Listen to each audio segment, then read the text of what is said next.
kasus, di sini seseorang peneliti ingin menganalisis pengaruh harga saham HS dan nilai aktual kapital NAK terhadap nilai investasi di semen Padang.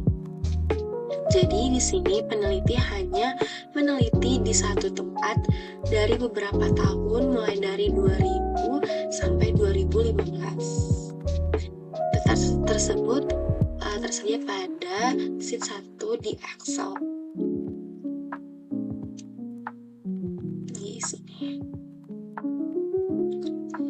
Setelah itu, di sini rumusan masalah sejauh mana pengaruh harga saham terhadap naik investasi di semen Padang, dan sejauh mana pengaruh nilai aktual kapital terhadap nilai investasi di semen Padang. Yang ketiga, sejauh mana pengaruh harga saham dan nilai aktual kapital secara bersama-sama terhadap nilai investasi di semen Padang. Lalu di sini ada hipotesis 1, H0 tidak terdapat pengaruh yang signifikan antara harga saham terhadap nilai investasi di semen Padang. HA terdapat pengaruh signifikasi antara harga saham terhadap nilai investasi di semen Padang. Hipotesis 2, H0 tidak dapat pengaruh yang signifikan antara nilai aktual kapital terhadap nilai investasi di semen Padang. HA terdapat pengaruh signifikan antara nilai aktual kapital terhadap nilai investasi di semen Padang. Lalu hipotesis 3, H0 tidak terdapat pengaruh yang signifikan antara harga saham dan nilai aktual kapital secara bersama-sama terhadap nilai investasi di semen Padang. HA terdapat pengaruh yang signifikan antara harga saham dan nilai aktual kapital secara bersama-sama terhadap nilai investasi di semen Padang.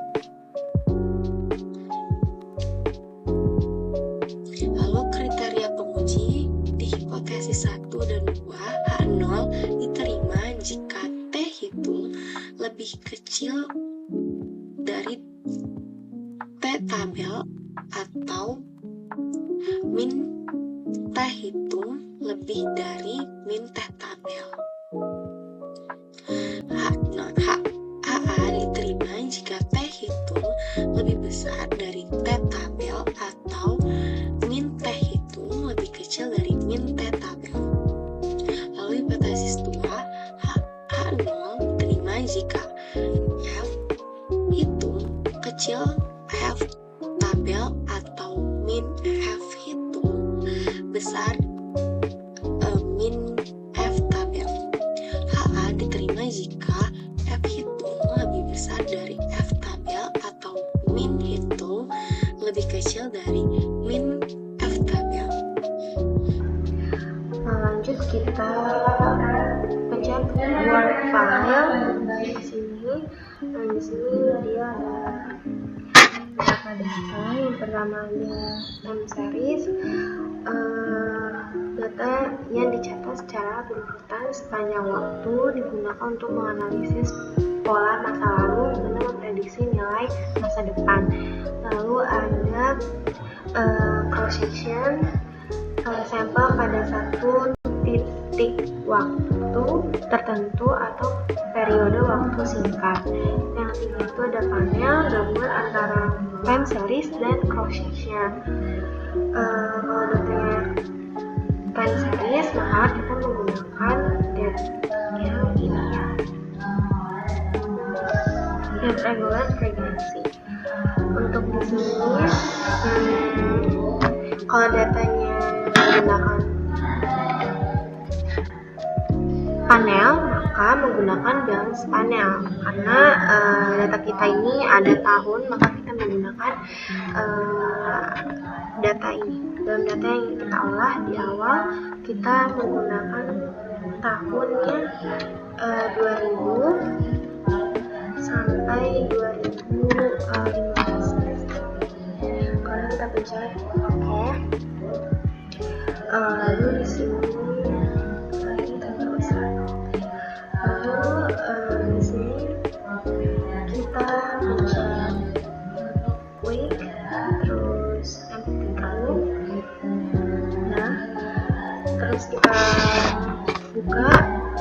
kita yang ada di Excel ini copy dari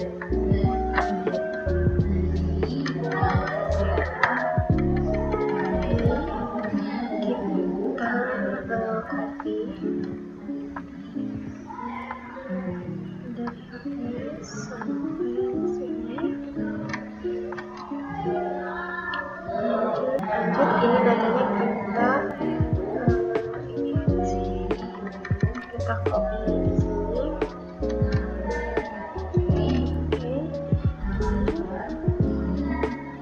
Kita ganti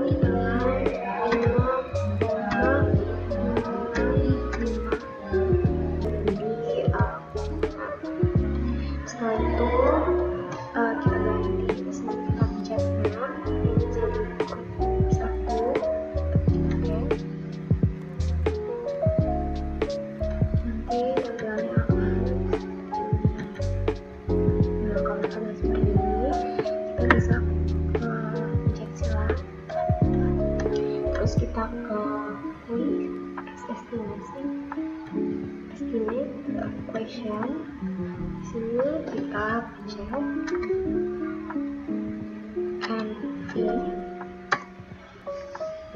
spasi C, spasi HS, spasi NA seperti ini. Kalau kita pencet OK. Nah, tampilannya akan seperti ini. Seperti ini. Di sini terlihat bahwa independent investasi metodenya kepada squares, tanggal itu 10/17/2025, waktunya itu di 11:15. Sampelnya kita itu dari 2000 sampai 2015, dan input observation-nya 16. Di sini variabel C-nya 6,5, HS-nya 0,0016, dan angkanya menjadi 0,0052722.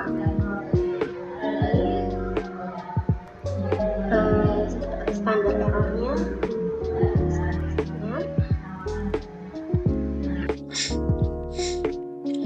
Baik, di sini saya akan menjelaskan uji asumsi klasik. Uji yang pertama ada uji 1, normalitas.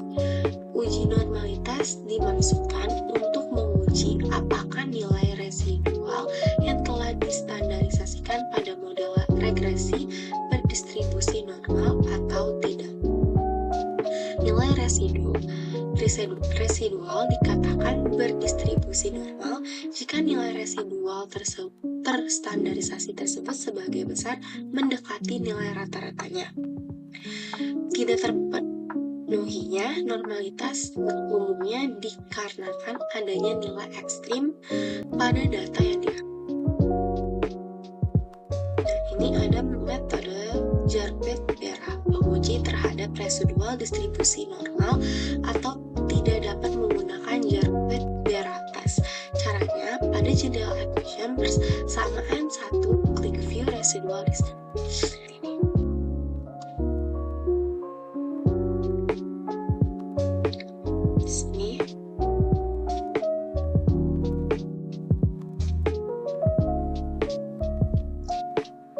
Di sini kita pencet, kita save dulu. Di sini kita tulis 12.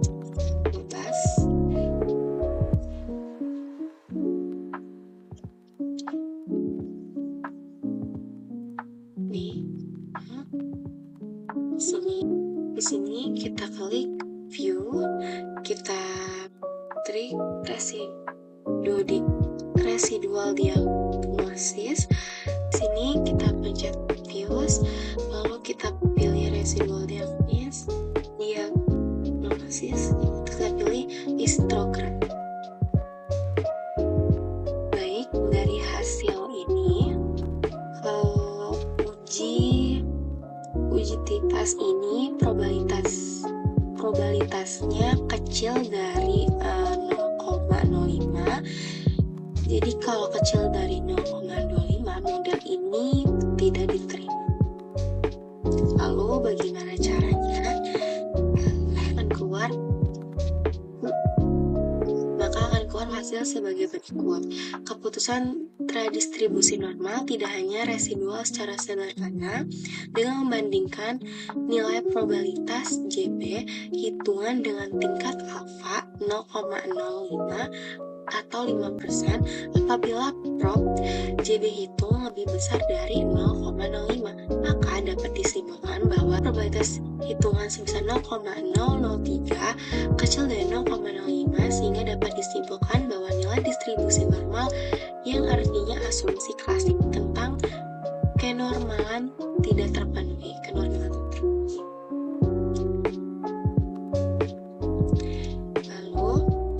Mengatasi pengaruh normalitas ini yaitu dengan cara menambahkan jumlah data, melakukan transformasi data menjadi log, menghilangkan data ekstrim, yang lalu yang terakhir melakukan alat analisis lainnya.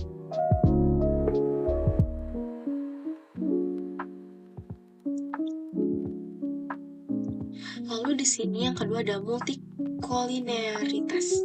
Uji ini digunakan untuk melihat atau tidak hubungnya korelasi antara sesama variabel bebas. Jika terdapat hubungan antara sesama variabel bebas, regresi cenderung tidak signifikan. Jika terdapat hubungan antara sesama variabel bebas, maka koefisien regresi cenderung tidak signifikan. Walaupun R2-nya tinggi, bahkan tandanya pun mungkin salah. Uji data ini hanya dilakukan jika variabel bebas dalam suatu penilaian lebih dari satu.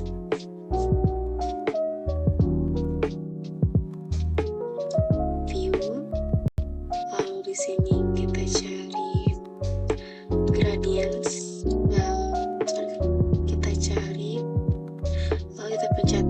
Kita pencet view, kita cari yang ini, lalu kita pencet yang ini.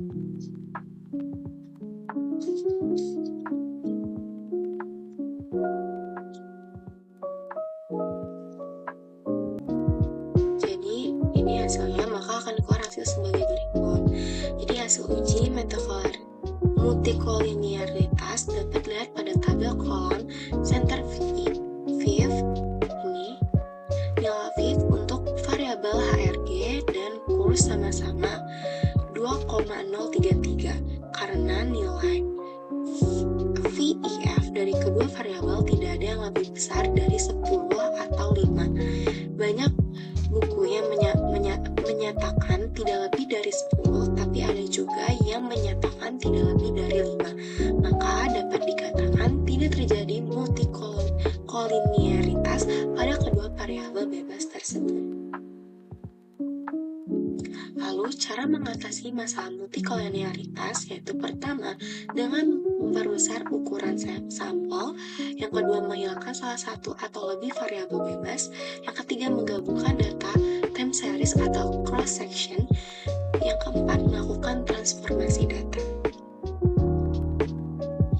Lalu yang ketiga, heteroskedastisitas. Heteroskedastisitas terjadi pada saat residual dan nilai prediksi memiliki koreksi atau pola hubungan. Pola hubungan ini tidak hanya sebatas dikoreksi hubungannya.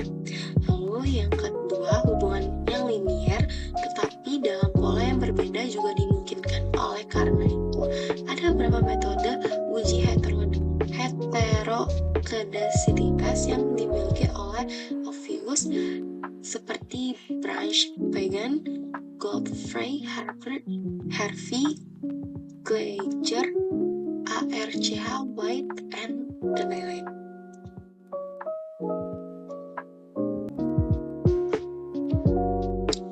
Lalu di sini ada metode Gleiser. Pada kesempatan ini uji Gleiser saja yang disimulasikan. Yang lainnya prinsipnya sama caranya. Terus ke residual, lalu ke heteroskedastisitas.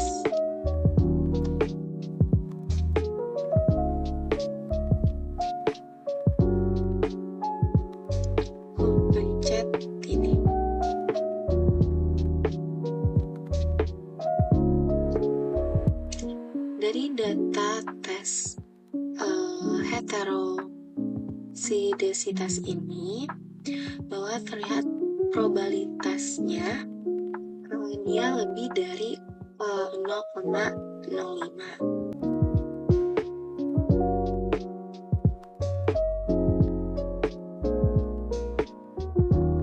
Maka keputusan ini terjadi atau tidaknya heterosidesitas pada model regresi linear adalah dengan melihat nilai probabilitas F statistik. Itu apabila nilai probabilitas F itu lebih besar dari tingkat alfa 0,05, maka H0 diterima, yang artinya tidak terjadi heterosidesitas. Sedangkan apabila nilai probabilitas F itu lebih kecil dari tingkat alfa 0,05%, maka H0 ditolak, yang artinya terjadi heterosidesitas. Lalu di sini cara mengatasi masalah heterosidesitas.